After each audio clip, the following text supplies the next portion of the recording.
welcome back. 26 past the hour. President Trump's approval rating is at or below 45% in 10 of the states he won in 2016. That's according to Gallup. Those states include Texas, Iowa, Georgia, Florida, Ohio, and Arizona. Arizona is among a handful of states that has scrapped its 2020 Republican presidential primary. Over the weekend, Alaska became the latest to join that group when that state's Republican Party passed a rule stating a primary would, quote, would serve no useful purpose because Donald Trump is president. The three Republican challengers to President Trump recently banded together to write an op-ed for the Washington Post warning why canceling GOP primaries is a critical mistake. And the three candidates all join us now. Former Congressman Joe Walsh of Illinois, former Congressman and Governor Mark Sanford of South Carolina, and former Governor Bill Weld of Massachusetts. Governor, let's begin with you. It's rich, is it not, that Donald Trump spent the entire 2016 campaign first whining about the Republican primaries being rigged against him by insiders, and then complaining that Hillary Clinton's Democratic primary was rigged against Bernie Sanders. And yet here he is working furiously, Governor Weld, working furiously to actually have primary elections canceled and wiped off the book, and him being declared the winner without one person being able to vote in those states.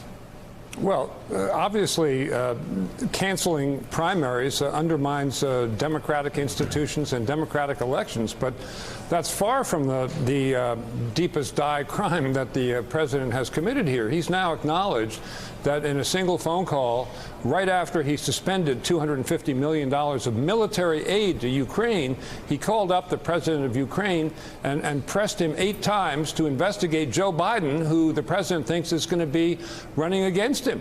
Talk about pressuring a foreign country to interfere with and control a U.S. election. It couldn't be clearer. And that's not just undermining democratic institutions.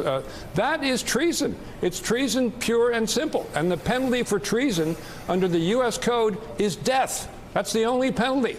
The penalty under the Constitution is removal from office, and that might look like a pretty good alternative to the president if he could work out a plea deal. Congressman Joe Walsh, do you agree? Yeah, Joe, look, this isn't complicated. I begin where you ended about 5-10 minutes ago. Donald Trump needs to be impeached, period. As Bill Weld just said, he told a foreign leader 2 months ago to interfere in our 2020 election. He needs to be impeached. He's obstructed justice. In 2016, he encouraged and welcomed Russian interference in our election. He's a king. He's a would-be dictator. This isn't complicated. 2020 is a referendum on Trump. It's not about any issue. It's not about the debt. It's not about tariffs. It's about this man who is unfit, this man who is a clear and present danger to this country. And if my party, the Republican Party, continues their cowardly silence, the party will be dead after 2020. So, Governor Sanford, you just heard Governor Weld indicate that he feels it's treason. You heard Joe just talk about all the misgivings about what he's doing every day as president.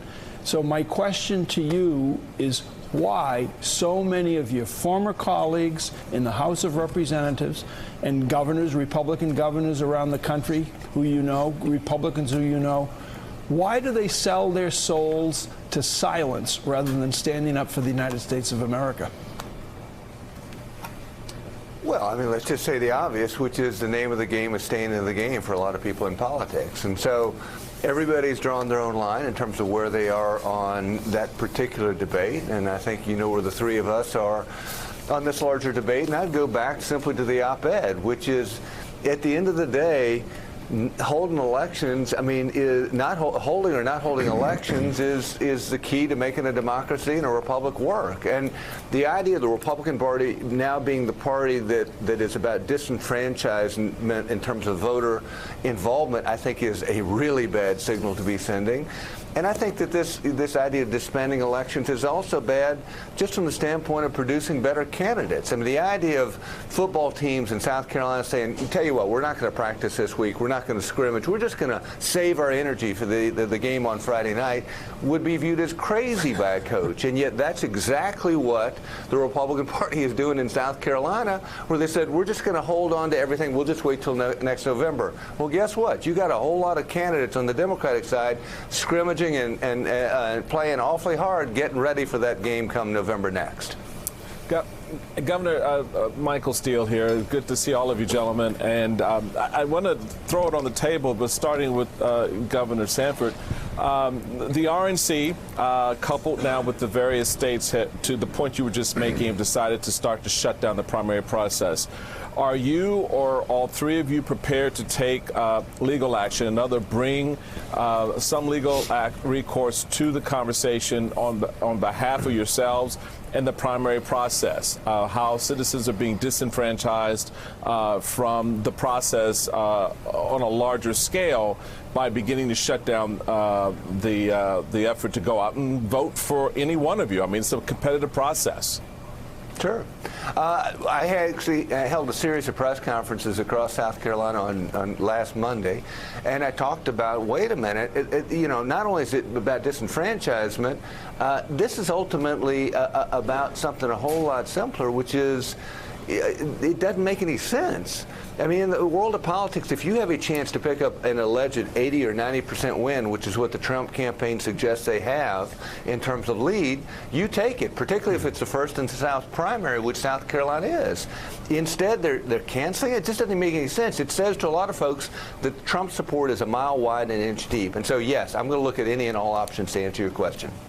Hey, Michael, to answer your question, Michael, yes, we are going to fight this with everything we've got.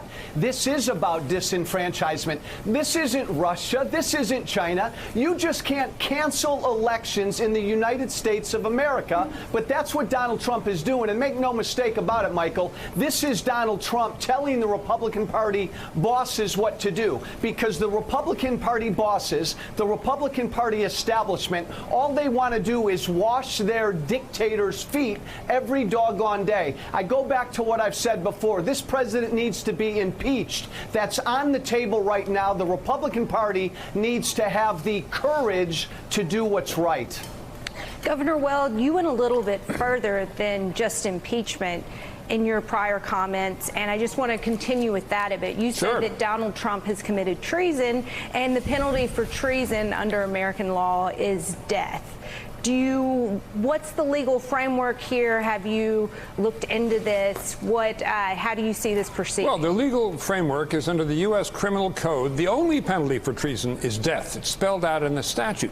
Under the Constitution, as you know, grounds for removal from office, impeachment and removal from any federal office, are treason, bribery, or other high crimes and misdemeanors. We don't have to worry about bribery anymore, although I think he's committed that. We don't have to worry about other high crimes and misdemeanors, although I think he's committed many. He's such a lawless man. We've got treason, and we don't have to dribble around the court. We can go right for the hoop. But this president has been trying to cancel this election for months. He tried to cancel the New Hampshire First in the Nation primary. Well, that went over like a lead balloon in New Hampshire because they're not stupid. So the people of New Hampshire were really the first ones to stand up to President Trump this year. But the time has come, it's well past time for this guy, in my opinion, to be colloquial, to be carted off to save us all. He's daring us all to let him be totally lawless.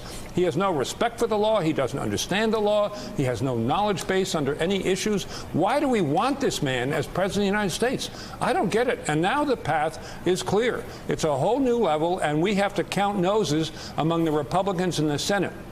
And if they won't say this is a bridge too far for us, then they really, as Congressman Walsh said, I totally agree with him, they have no chance at the ballot box next year. Not just President Trump, but those members of the Senate.